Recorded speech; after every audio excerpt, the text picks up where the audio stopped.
And now I'm going to continue my series from throughout this year of sharing trends in the arts and entertainment industry that inform our work as we shape the future of UNCSA as a conservatory for the 21st century and beyond.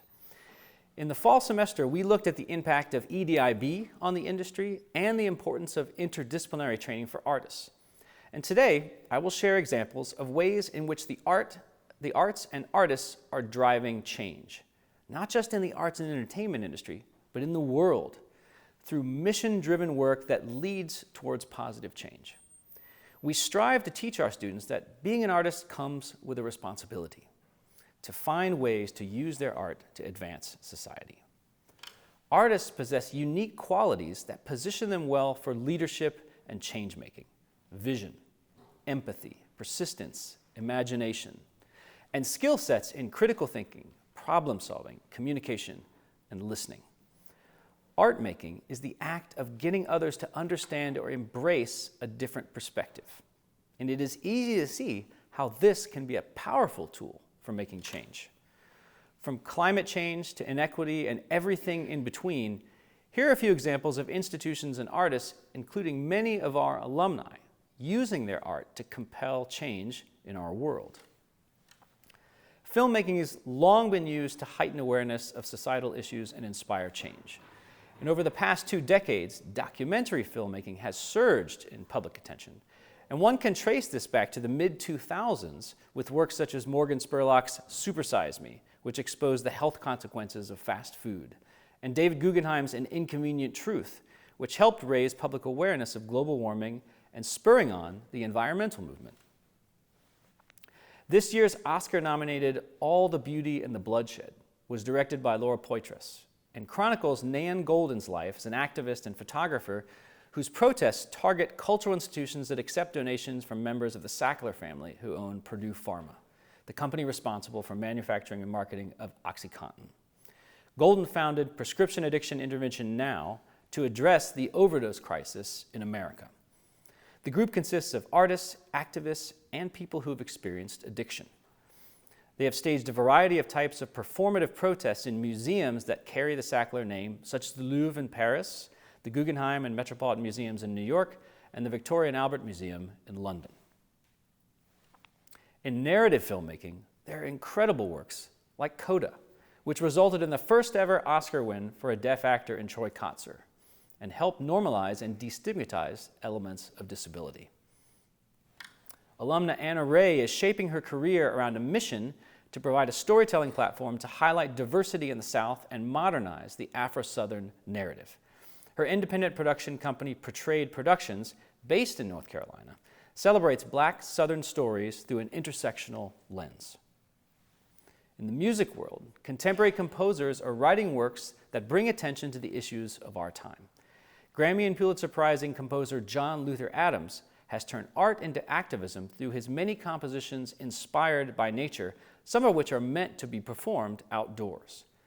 Following a full-time environmental activist career, Adams eventually devoted himself to music, believing that, quote, in its own way, art can mean every bit as much as politics. As he puts it, if we can imagine a culture and a society in which we each feel more deeply responsible for our own place in the world, then we just may be able to bring that culture and that society into being. We are all familiar with initiatives like El Sistema in Venezuela, and the more than 100 organizations in the United States that have been built on its model. The program uses music as social action, providing free access to instruments and training in a system of youth orchestras that have helped improve the outcomes of hundreds of thousands of underprivileged youth globally, from academic performance to general health and well-being.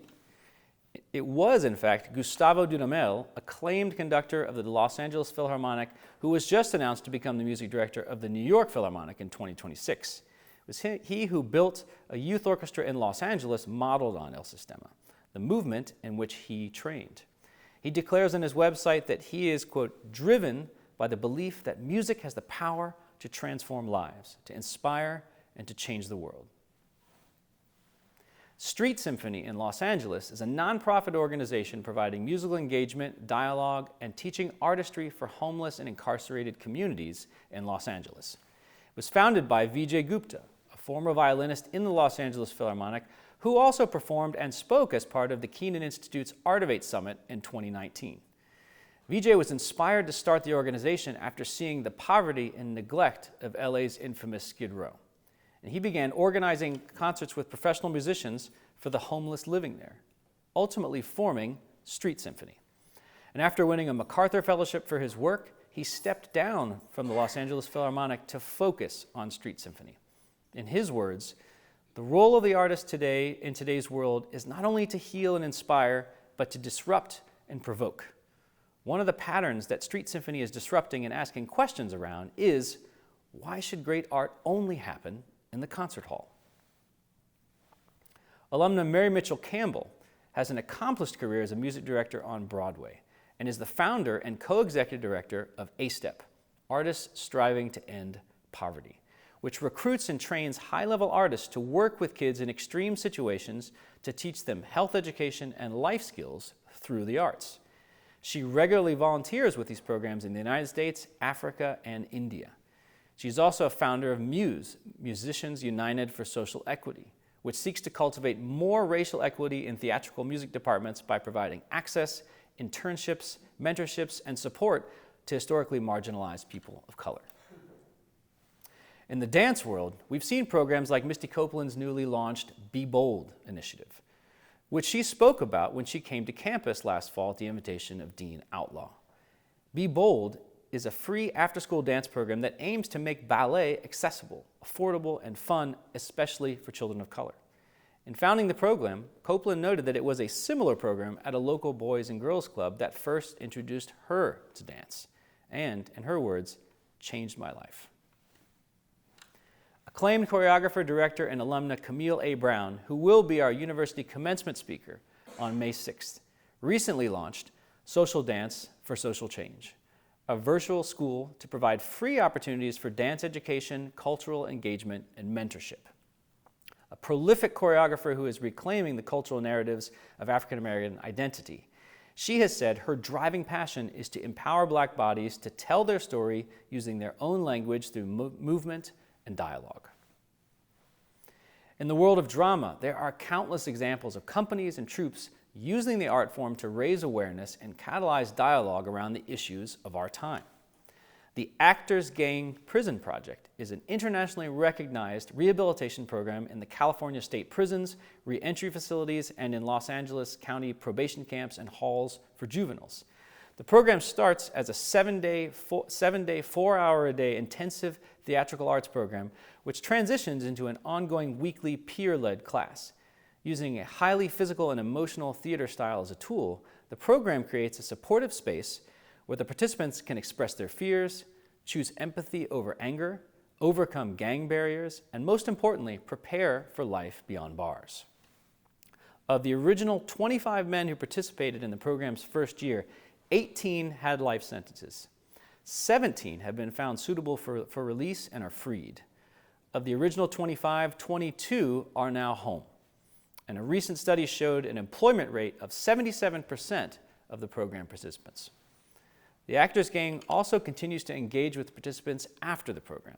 Currently, 56 formerly incarcerated individuals are participating in their alumni advocacy project, with 19 employed with the organization as teaching artists.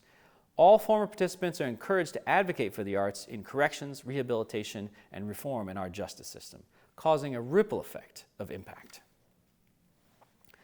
Alumnus T. Oliver Reed co-founded the Black Theater Coalition, which helps increase employment opportunities for Black theater professionals, reshaping the working ecosystem for those who have been marginalized.